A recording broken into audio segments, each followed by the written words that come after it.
Oke, mari kita jujur-jujuran. Dunia nutrisi itu, wah pusing banget kan?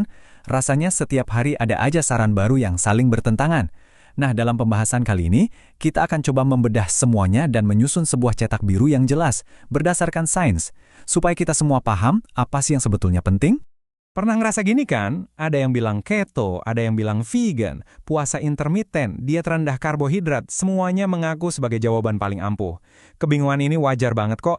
Tujuan kita di sini adalah untuk memotong semua kebisingan itu dan kembali ke dasar-dasarnya yang ilmiah. Nah, kita mulai dari dogma yang satu ini, yang kayaknya paling sering kita dengar.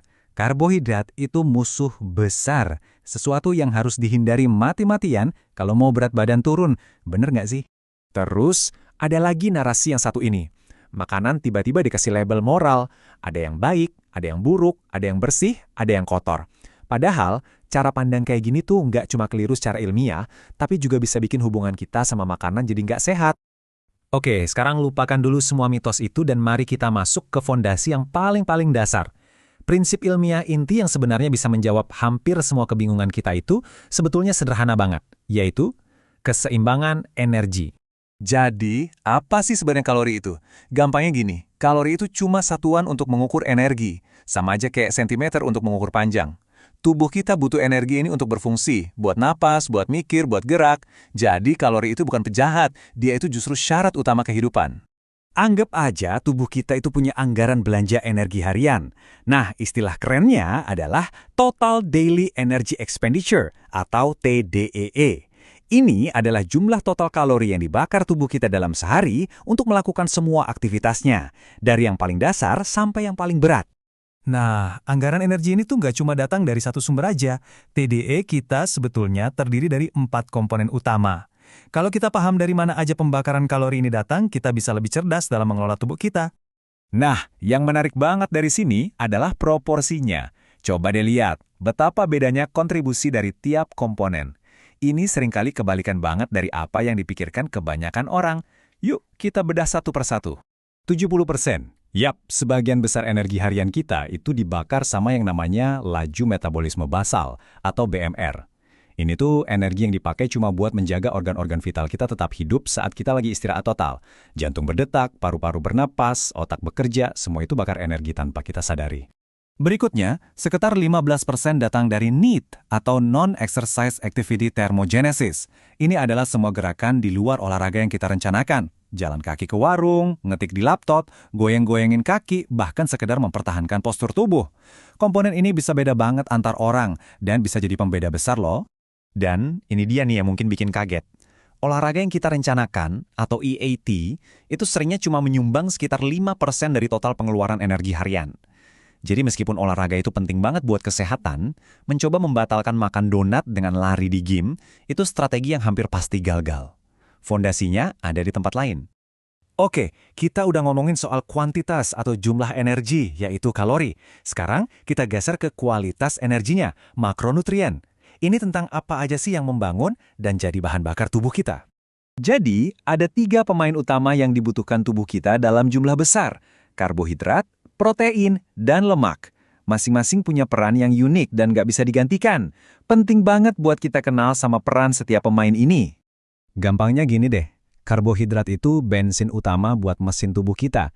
Protein itu tim konstruksi yang memperbaiki dan membangun segalanya. Dan lemak adalah manajer sistem yang penting buat fungsi hormon dan sel. Kita butuh ketiganya untuk bisa berfungsi optimal. Sekarang, mari kita hancurkan mitos soal makanan bersih versus kotor. Ngasih label moral ke makanan itu nggak ada dasar ilmiahnya sama sekali, dan seringnya malah lebih banyak bikin rugi daripada untung. Kita lihat buktinya ya. Oke, di sini kita punya 2 jenis makanan.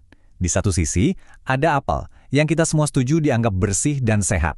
Di sisi lain, ada kentang goreng, ikon dari makanan yang sering dicap kotor. Nah, saya mau tanya nih, dari 2 ini, menurut Anda, mana yang kalorinya atau energinya lebih banyak?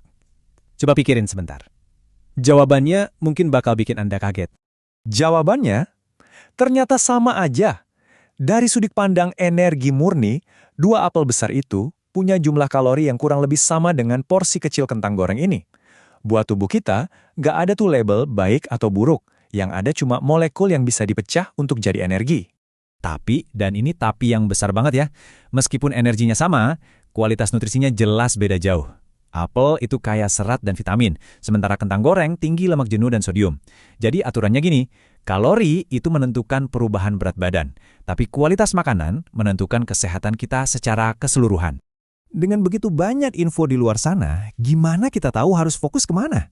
Nah, model piramida ini adalah cara yang cerdas banget buat kita ngatur prioritas. Karena ya kita nggak bisa kan bangun atap rumah kalau fondasinya aja belum kokoh. Semuanya dimulai dari keseimbangan energi. Ini fondasinya. Kalau bagian ini nggak beres, yang lain nggak akan ada artinya. Baru setelah itu kita mikirin rasio makronutrien, lalu mikronutrien. Kesalahan terbesar banyak orang adalah mereka terobsesi sama puncak piramida, suplemen, jam makan, tapi fondasi keseimbangan energinya goyah. Oke, teori itu penting, tapi gimana cara kita menerapkannya di kehidupan sehari-hari? Yuk kita ubah semua teori ini jadi aksi nyata dengan strategi yang bisa langsung Anda coba hari ini juga. Ini nih salah satu alat visual paling berguna dan praktis, apalagi buat yang baru mulai. Lupakan dulu hitung-hitungan kalori yang rumit. Cukup fokus aja buat ngisi piring Anda kayak gini. Setengah piring buat sayuran, seperempat buat sumber protein yang bagus, dan seperempat sisanya buat karbohidrat kompleks. Cara ini secara alami bantu kita kelola kalori dan memaksimalkan nutrisi. Pada akhirnya, ini pesan yang paling penting. Lupakan solusi instan dan perfeksionisme. Coba tanyakan ke diri sendiri, perubahan kecil apa yang bisa saya lakukan hari ini? Yang bisa saya pertahankan besok, minggu depan, dan tahun depan? Karena konsistensi adalah satu-satunya kunci menuju kesehatan jangka panjang.